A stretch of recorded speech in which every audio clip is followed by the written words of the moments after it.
राधे राधे दोस्तों and welcome back to my channel Purnima केसो blog.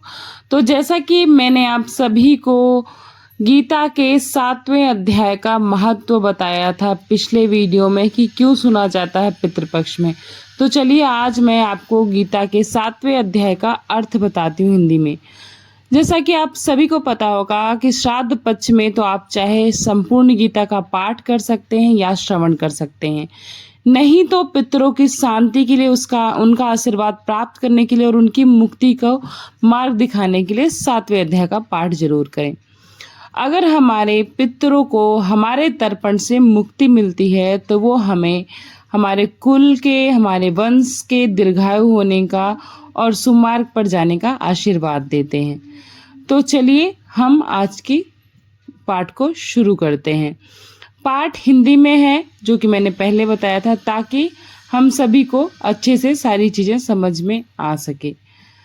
तो पहले श्लोक का अर्थ है कि श्री भगवान बोले कि हे पार्थ, अनन्य प्रेम से मुझको आसक्त चित्त एवं अनन्य भाव से मेरे परायण होकर योग में लगा हुआ तो जिस प्रकार से संपूर्ण विभूति, बल, ऐश्वर्य आदि से गुणोयुक्त सबके आत्मरूप मुझको संशय रहित जानेगा, उसको पूरी तरह से सुन। मैं तेरे लिए इस विज्ञान सहित तत्व ज्ञान को संपूर्णतया कहूँगा, जिसको जानकर संसार में फिर और कुछ भी जानने की योग्य शेष नहीं रह जाता है। हजारों मनुष्य में कोई एक मेरी प्राप्ति के लिए यत्न करता है और उस यत्न करने वाले योगियों में से कोई भी एक मेरे पारायण होकर मुझको तत्व से अर्थात यथार्थ रूप से जानता है। पृथ्वी, जल, अग्नि, वायु, आकाश, मन और बुद्धि और अहंकार भी इस प्रकार से ये 8 विभाजित मेरी प्रकृति हैं। यह 8 प्रकार के भेदों वाली तो अपरा अर्थात मेरी जड़ प्रकृति है। और हे महाबाहो, इससे दूसरी को जिससे यह संपूर्ण जगत धारण किया जाता है, मेरी जीव रूपा परा अर्थात चेतन प्रकृति जान। हे अर्जुन, तो ऐसा समझ कि संपूर्ण भूत इन दोनों प्रकृतियों से ही उत्पन्न होने वाले हैं और मैं संपूर्ण जगत का प्रभव और प्रलय हूँ, अर्थात संपूर्ण जगत का मूल कारण हूँ मैं। हे धनंजय, मुझसे भिन्न दूसरा कोई भी परम कारण नहीं है। यह संपूर्ण जगत सूत्र में सूत्र के मणियों के सदृश मुझ में गुथा हुआ है। हे अर्जुन, मैं जल में रस हूँ, चंद्रमा और सूर्य में प्रकाश हूँ, संपूर्ण वेदों में ओंकार हूँ, आकाश में शब्द और पुरुषों में पुरुषत्व मैं ही हूँ। हे पार्थ, मैं पृथ्वी में पवित्र शब्द, स्पर्श, रूप, रस, गंध से इस प्रसंग में इनके कारण सभी तन्मात्राओं का ग्रहण है। इस बात को स्पष्ट करने के लिए उसके साथ पवित्र शब्द जोड़ा गया है। अर्थात पवित्र शब्द का अर्थ जो हमारा शब्द जो मुंह से निकल रहा है ये भी पवित्र होना चाहिए, स्पर्श पवित्र होना चाहिए, रूप पवित्र होना चाहिए, रस और गंध, इसमें सब में पवित्रता व्याप्त होनी चाहिए। गंध और अग्नि जो है उसमें जो तेज है वो भी मैं हूँ, तथा संपूर्ण भूतों में जो उनका जीवन है और तपस्वियों में तप भी मैं हूँ। हे अर्जुन, तू संपूर्ण भूतों का सनातन बीज मुझको ही जान। मैं बुद्धिमानों की बुद्धि, तेजस्वियों का तेज हूँ। हे भरत श्रेष्ठ, मैं बलवानों का आसक्ति और कामनाओं से रहित बल अर्थात सामर्थ्य हूँ, लेकिन इस सामर्थ्य में काम क्रोध ना हो तो मैं उस सामर्थ्य का भागीदार बनूंगा। सब भूतों में धर्म के अनुकूल अर्थात शास्त्र के अनुकूल काम हूँ। तू जो सत्वगुण से उत्पन्न वाले भाव हैं और जो रजोगुण से उत्पन्न वाले होने वाले भाव हैं, उन सबको तू मुझसे ही होने वाले हैं ऐसा जान, परंतु वास्तव में उनमें मैं और वो मुझ में नहीं है। ये गीता 9 और श्लोक 4-5 में देखना चाहिए। इसका पूर्ण भावार्थ है जो कि मैं आपको आगे की वीडियो में बताऊंगी। गुणों के कार्य रूप सात्विक, राजस और तामस, इन तीनों प्रकार के भावों से यह संसार प्राणी समुदाय मोहित हो रहा है। इसलिए इन तीनों गुणों से परे मुझे अविनाशी को तू नहीं जानता है, क्योंकि यह अलौकिक अर्थात अति अद्भुत त्रिगुणमयी मेरी माया बड़ी दुस्तर है। परंतु जो पुरुष केवल मुझको ही निरंतर भजते हैं वे इस माया का उल्लंघन कर पाते हैं, अर्थात संसार से, इस मोहमयी संसार से हमेशा हमेशा के लिए तर जाते हैं। माया द्वारा जिनका ज्ञान हरा जा चुका है, ऐसे आसुर स्वभाव को धारण किए हुए मनुष्यों में नीच दूषित कर्म करने वाले मूढ़ लोग मुझको नहीं जान सकते हैं और ना ही जानते हैं। हे भरतवंशियों में श्रेष्ठ अर्जुन, उत्तम कार्य करने वाले अर्थार्थी का मतलब सांसारिक पदार्थों के लिए भजने वाला।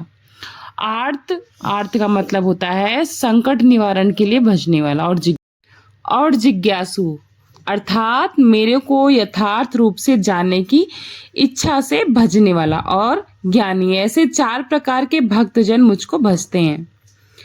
उसमें नित्य मुझ में एक ही भाव से स्थित अनन्य प्रेम भक्ति वाला ज्ञानी भक्त अति उत्तम है, क्योंकि मुझको तत्व से जानने वाले ज्ञानी को मैं अत्यंत प्रिय हूँ और वह ज्ञानी मुझे अत्यंत प्रिय है।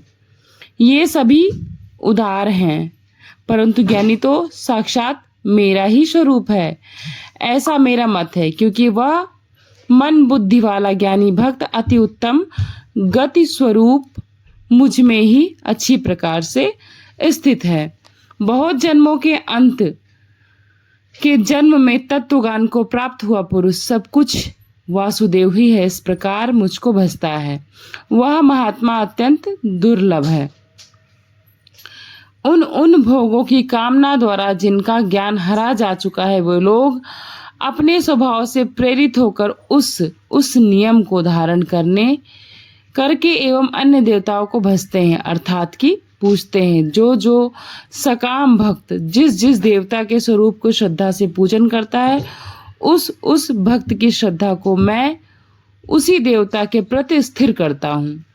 अर्थात कि जो बड़े भाव से मेरे स्वरूप के अलावा किसी और देवता को भजता है और सच्ची निष्ठा के साथ भजता है, तो मैं उसी श्रद्धा को उसके प्रति स्थिर करता हूँ। वह पुरुष उस श्रद्धा से युक्त होकर उस देवता का पूजन करता है और देवता से मेरे द्वारा ही विधान किए हुए उन इच्छित भोगों को निसंदेह प्राप्त करता है। परंतु उन अल्प बुद्धि वालों को वह फल नाशवान है, तथा वे देवताओं को पूजने वाले देवताओं को प्राप्त होते हैं और मेरे भक्त चाहे जैसे ही भजें, अंत में वे मुझको ही प्राप्त होते हैं और मैं उनको। बुद्धिहीन पुरुष मेरे अनुत्तम अविनाशी परम भाव को ना जानते हुए मन इंद्रियों से परे मुझ सच्चिदानंद परमात्मा को मनुष्य की भांति जन्म कर व्यक्ति भाव को प्राप्त हुआ मानते हैं। अपनी योग माया में छिपा हुआ मैं सबके प्रत्यक्ष नहीं होता हूँ, इसलिए यह अज्ञानी जन समुदाय मुझ जन्म रहित अविनाशी परमेश्वर को नहीं जानता, अर्थात मुझको जानने के लिए जन्मने और मरने वाला समझता है, परंतु ऐसा सत्य नहीं है।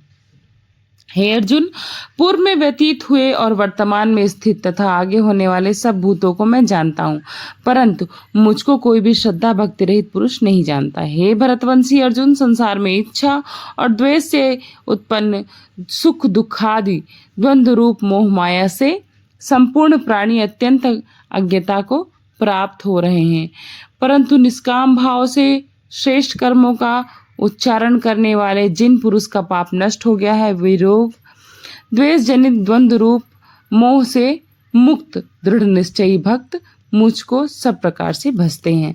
जो मेरे शरण में होकर जरा और मरण से छूटने के लिए यत्न करते हैं, वे पुरुष उस ब्रह्मा को, संपूर्ण अध्यात्म को और संपूर्ण कर्म को जानते हैं। जो पुरुष अधिभूत और अधिदेव रहित और अधियज्ञ सहित मुझे अनंत काल से भी जानते हैं, अर्थात कि प्राप्त हो जाते हैं।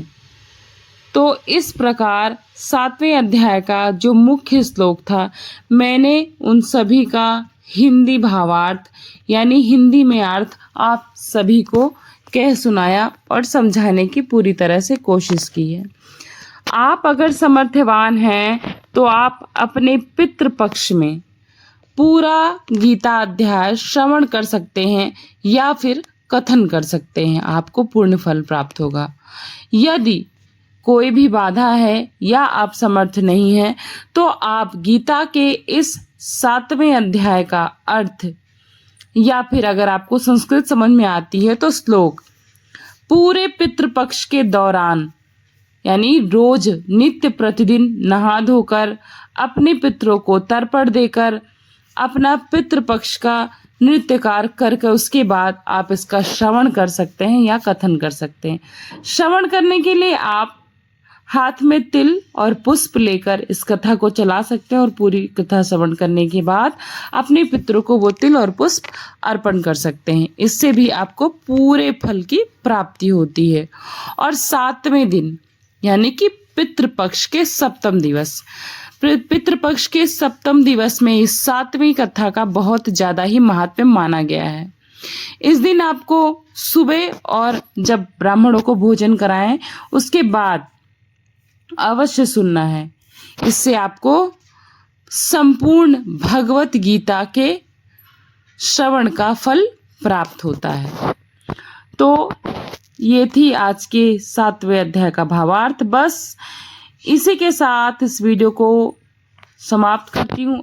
आशा करती हूँ आप सभी को ये वीडियो पसंद आई होगी, इसका अर्थ समझ में आया होगा और आगे आप सभी इसका पालन करेंगे और अपने पितरों की मुक्ति के लिए और उनके आशीर्वाद के लिए और अपने कुल वंश को आगे बढ़ाने के लिए इन सब बातों पर अमल करेंगे और इन सब कार्यों को करेंगे और भगवान की भक्ति पूजा में संलग्न रहेंगे।